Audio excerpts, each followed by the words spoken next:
Good morning. You listen to FloorDaily.net, and I'm Kemp Harr. This morning, my guest is Bob Murray, the chief economist for Dodge Data and Analytics. Bob, how you doing? I'm doing just fine. It's great to be with you. You've published your outlook. This year it's called the 2016 Dodge Construction Outlook. You published it in October. I wanted to talk about that. Just give our listeners a little bit of a background on you. You have quite impressive credentials, graduate of Princeton and Columbia, and you've been doing this same basic role for about 25 years, haven't you? Since 1992, so yeah, it's coming up shortly on 25 years. Yeah, and it looks like for 16, I was impressed to see this when you said that you're calling for a strong year in 16 for construction spending, right? Well, and again, this would be, construction start. We're looking for the expansion that's been underway for some time now to really see another year of growth in 2016. I think kind of the key element is that when you look at our data, it's been subject to some swings, and non-residential building overall did show some flatness this year, although a large share of it had to do with a pullback in terms of manufacturing plant construction. We also saw a little bit of weakness on the commercial building side, but I think overall we view this more as a pause as opposed to a situation where the expansion has seen its better days. I mean, the bottom line in terms of the overall construction market right now is that market fundamentals in terms of propelling further growth for the commercial building sector and also for the institutional building sector remain supportive. And we should be seeing increased activity for a wide range of building types. Yeah, one of the things you do in this, if you really get into some of the copy that you write, you can imagine my listeners are more interested in the type of construction that's going to have a floor covering installed on it. So we're talking commercial buildings, we're talking about single families, starts, multifamily starts, because we know the flooring business is about 1/3 commercial, 2/3 residential. So as we look at that, I'm just really intrigued. I mean, overall, you're looking for a 6% growth to about $712 billion.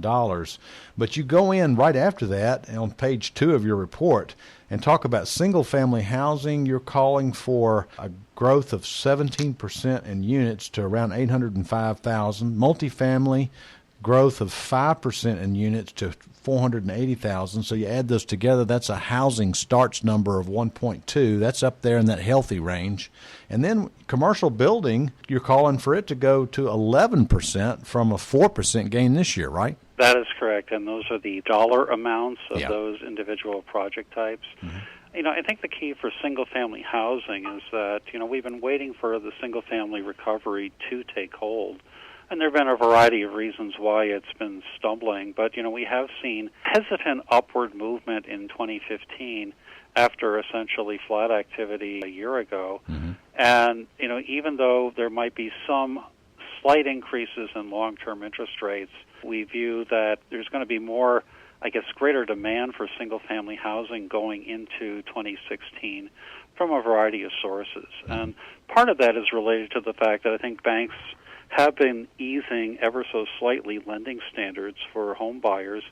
I guess the big question, though, for single-family housing would be, are the millennials going to begin to move towards purchasing single-family homes as opposed to preferring to stay in apartments in downtown markets? Well, I think the people in the apartment business are doing us a favor if you're in favor of growth in single-family, because they're raising the rent faster than the income growth and the inflation rate. So I just interviewed actually recently a builder in Arizona, and he's building a new type of home for the millennial. And he says, they're starting to buy homes. So that's, of course, anecdotal and in one market. One of the things that's held back single family has been the labor. When this last recession came, a lot of the labor that, framers, construction workers, they either left the country or went into something else. So I believe there's been an issue also with builders getting the type of labor it takes to build a home. There's no question that labor shortages are a constraint in a number of markets around the nation. I mean, that being said, we're still talking about the single-family market at a pretty low level historically. Mm-hmm. I'm certain that if demand does improve in terms of the need for single-family housing, that, being able to get the labor to, I guess, participate in a construction upturn, I don't view it as that much of an impediment. I think it's more of an impediment when we're talking about the non-residential building sector as opposed to housing. But I think one of the remarkable elements of this current expansion, when you look at housing, it has been led to this point by the multifamily side of the market, and we're still seeing very low vacancy rates, and we're still seeing some good rent increases, as you alluded to. Right. By our estimates, that should allow for at least as much multifamily housing in 2016 as what took place in 2015. Kind of the key for us, though, is that part of the big increase that we had for multifamily housing was related to substantial levels of building in the New York City metro area. And what multifamily housing really has to see now is a broadening of its activity on a geographic basis, and we think that is taking place. Well, another part of my audience is in the commercial contracting business. They're the subcontractors that put flooring in. And as we look at the commercial building sector, which you're calling for an 11% increase on spending starts, how does that break out from a sector perspective? I think, this year has been a bit of a disappointment in that last year, in terms of overall commercial building, in terms of the dollars of new construction starts, we had a 21% increase. This year, that rate of increase has dropped back, and maybe somewhat optimistically, we're looking at a 4% gain to take place in 2015. Sometimes upward trends are not perfectly smooth, and they have a tendency to sort of fluctuate a bit. And I think there has been some hesitation this year in terms of investment plans by major developers. But that being said, I think when you look at certain elements of the commercial building market, hotel construction has continued to be quite strong this year. And what we're looking at for hotels in terms of the dollar increase is a 22% jump in 2015, and we're looking at about a 6% gain next year for hotels in dollar terms. Kind of the category that was a little bit of a surprise was office construction, and that it too also lost some momentum in terms of its upward trend. But when you look at market fundamentals such as vacancy rates, they are continuing to recede, which should enable rents to go up, and that certainly is a stimulus for more construction. Kind of the category that's always been hard to call is what's happening with retail. And in that particular case, we've been seeing essentially flat activity. And, of course, that's not surprising given the increase that we've seen over the years in terms of online shopping.